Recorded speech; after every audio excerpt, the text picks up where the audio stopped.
Bonjour à tous, nous allons voir dans ce premier module quelques généralités sur l'alimentation.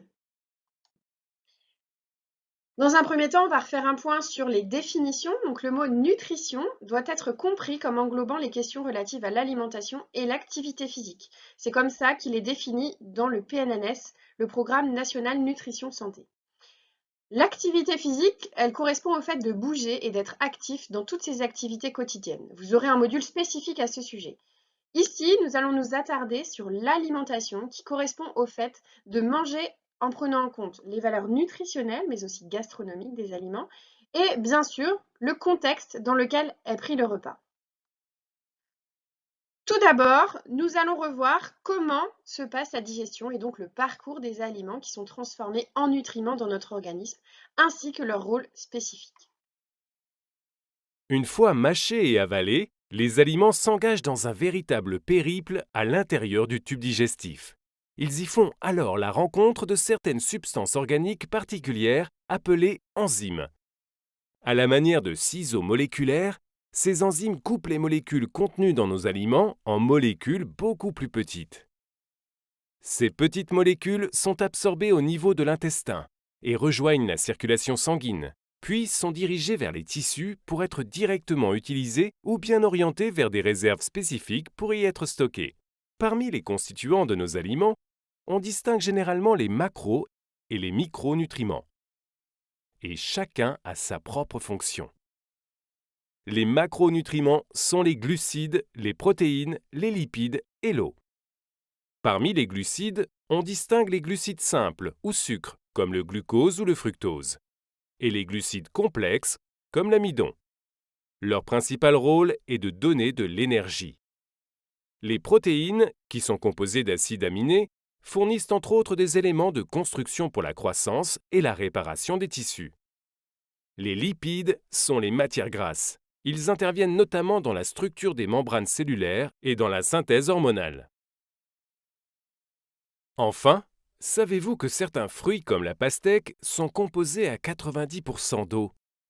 L'eau est présente en quantité non négligeable dans les aliments, et ses rôles physiologiques sont nombreux, comme le transport et l'excrétion de molécules, les réactions chimiques, la régulation thermique.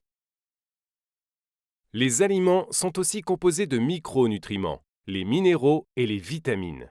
Du côté des minéraux, par exemple, le fer participe au transport de l'oxygène dans le sang, tandis que le potassium intervient pour la transmission des messages nerveux. Enfin, pour ce qui est des vitamines, la vitamine A est importante pour la vision et les défenses immunitaires, tandis que la vitamine D participe à la construction des os. Saviez-vous que nos besoins en ces nutriments varient selon notre âge, notre sexe et notre activité physique? Pour résumer, les aliments sont composés de divers nutriments. On retrouve dans un premier temps les glucides qui sont présents dans les féculents, les fruits, mais aussi dans les produits sucrés. C'est vraiment notre source d'énergie, notre carburant pour que notre organisme fonctionne correctement.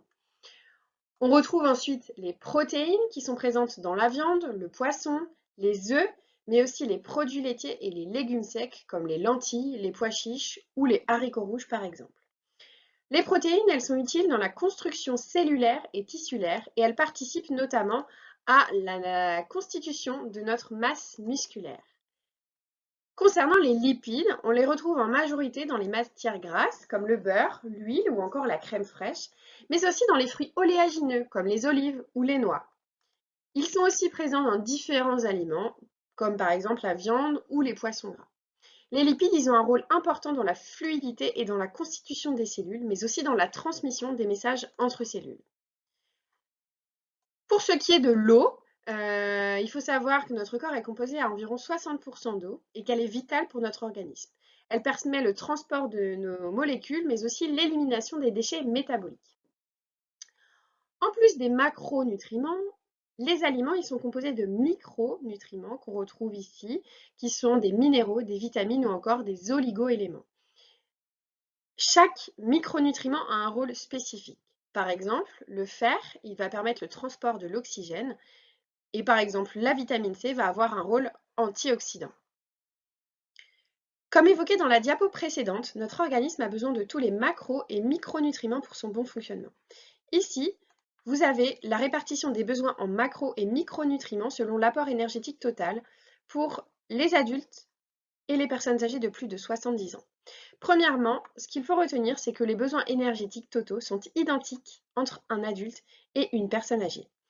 Seule différence qu'on a mis en avant ici, ce sont les besoins en protéines qui sont augmentés pour les personnes âgées de plus de 70 ans. Si on creuse un petit peu plus les protéines, par exemple, il faut savoir qu'elles sont composées d'acides aminés indispensables qui ne sont apportés que par notre alimentation, et notamment les aliments riches en protéines d'origine animale. Pareil pour les lipides, ils sont composés de différents acides gras, donc on a les acides gras saturés, les acides gras monoinsaturés et les acides gras polyinsaturés, dont parmi eux il existe des acides gras essentiels, comme les oméga 3 et les oméga 6, qui sont des acides gras polyinsaturés et qui ne sont apportés également que par notre alimentation. Concernant les besoins en micronutriments que nous n'avons pas détaillés ici, donc ce sont les vitamines, les minéraux et les oligoéléments, ils sont identiques pour tous, adultes comme personnes âgées. Pour les fibres alimentaires, l'ANSES recommande un apport de 30 g de fibres alimentaires par jour, qui sont apportés par les fruits, les légumes, mais aussi les produits complets comme les pâtes au blé complet ou encore le pain complet. Ce qu'il faut retenir aussi, c'est qu'il ne suffit pas de consommer une somme de nutriments. Ils sont vraiment au sein des aliments, mais il y a d'autres éléments qui sont à prendre en compte et qui vont jouer un rôle essentiel sur la biodisponibilité des nutriments, et notamment, par exemple, pour la vitesse d'absorption des nutriments dans notre organisme.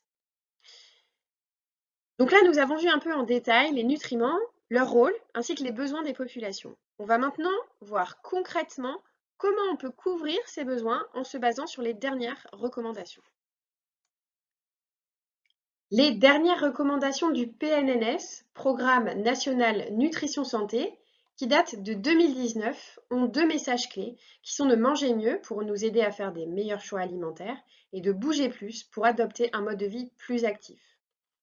Comme évoqué précédemment, et vous allez le voir sur la fiche, les recommandations, elles ne portent pas à proprement parler sur les nutriments, mais plutôt sur les aliments. Et un des messages qui est important est qu'il n'y a pas d'aliments interdits, mais plutôt un équilibre à trouver entre les différents types d'aliments, parce que certains sont à privilégier et d'autres vont être à limiter. Vous pouvez voir de plus sur la fiche qu'il n'y a pas de notion de nombre, mais plutôt des messages pour augmenter notre consommation, pour réduire notre consommation de certains aliments, ou encore d'aller vers un mode de vie plus sain et un type de consommation. Ce qu'il faut retenir, c'est que chaque petit pas compte et va finir par faire une grande différence. Évidemment, le PNLS, dans ses recommandations, il comprend aussi le plaisir de manger, l'importance de l'approche sensorielle et de savourer ses repas. Il va privilégier la variété et le fait maison, et veiller aux quantités et aux tailles adaptées des portions dans notre assiette. Si maintenant on va plus en détail sur ces recommandations, donc tout d'abord, il est important d'augmenter sa consommation de fruits, de légumes et d'augmenter le fait maison et son activité physique. Ce qu'il y a de particulier dans ces nouvelles recommandations, c'est que nous avons l'apparition de deux nouveaux groupes alimentaires qui sont les légumes secs et les fruits à coque. Donc il est conseillé d'augmenter notre consommation de légumes secs car ils sont riches en fibres alimentaires et donc c'est ce qui nous permet de suivre les recommandations de l'ANSES qui sont de 30 g de fibres par jour. Et concernant les fruits à coque, c'est qu'ils sont riches en acides gras polyinsaturés et notamment en oméga 3 qui sont, je vous le rappelle, des acides gras essentiels apportés uniquement par notre alimentation. Pour ce qui concerne le aller vert, qui nous encourage à adapter notre consommation vers des produits plus sains, type féculents complets ou poissons gras, il y a une nouvelle recommandation qui change au niveau des produits laitiers et qui conseille aux adultes de consommer 2 produits laitiers par jour.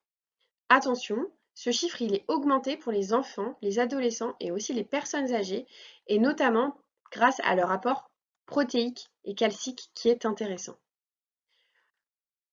On note aussi ici, dans ces nouvelles recommandations, l'intégration d'un enjeu environnemental de notre alimentation qui va favoriser la consommation d'aliments de saison et les aliments qui sont produits localement et qui favorise aussi les aliments issus de l'agriculture biologique. Pour la dernière colonne, qui est de réduire notre consommation, l'objectif c'est de limiter la consommation de certains produits, mais sans les interdire. On note notamment une limitation des produits ultra transformés pour favoriser la consommation d'aliments bruts et donc de favoriser le fait maison. Concernant la consommation de viande et de charcuterie, encore une fois, l'objectif va être de limiter la consommation et surtout de varier les sources protéiques d'origine animale comme végétale. On va pouvoir réduire notre consommation de viande rouge, mais au profit de la consommation, par exemple, de volaille ou encore de poisson. Ce qu'on peut dire sur ces différents repères nutritionnels, c'est qu'ils nous permettent de couvrir nos besoins nutritionnels et qu'ils se suffisent à eux-mêmes. On n'a pas besoin de supplémentation vitaminique et ou minéraux, sauf évidemment si on a une pathologie identifiée. Concernant les recommandations, il existe des recommandations spécifiques par type de population et ici vous retrouvez les recommandations spécifiques pour les personnes âgées. Elles seront détaillées dans la présentation de Patricia Gallet qui est diététicienne. Ce qu'il faut retenir ici, c'est que contrairement aux idées reçues, et on l'a vu précédemment, les besoins nutritionnels des personnes âgées y restent similaires aux adultes, avec un besoin accru en protéines, et notamment pour prévenir le risque de dénutrition. Pour finir, il faut tout de même rappeler que l'aliment, ce n'est pas un produit de consommation comme un autre, ne serait-ce que parce que d'une part, ce que nous ingérons devient notre corps, notre chair, et en ce sens, manger est l'un des actes les plus intimes qui soit. C'est aussi un acte social, collectif, et l'alimentation a quelque chose d'un bien commun où tout groupe humain s'organise d'abord autour de la collecte des ressources alimentaires. Sans oublier la question du partage et du manger ensemble, qui est une notion cruciale en cette époque, qui tend à tout individualiser. Cette notion sera primordiale lors de vos interventions. N'oubliez pas de prendre en compte l'ensemble de ces aspects pour favoriser l'appétit, le bien-être et in fine la prise alimentaire de votre futur patient. Cette diapo reprend les différentes ressources sur lesquelles vous pouvez vous appuyer. Donc vous avez le site mangerbouger.fr qui reprend les recommandations du PNNS, Programme National Nutrition Santé. Concernant les guides PNNS, les guides nutrition, ils sont actuellement en cours de modification, d'actualisation. Et pour finir, vous retrouverez ici les sources qui nous ont aidés à construire le module sur les bases de connaissances concernant l'alimentation.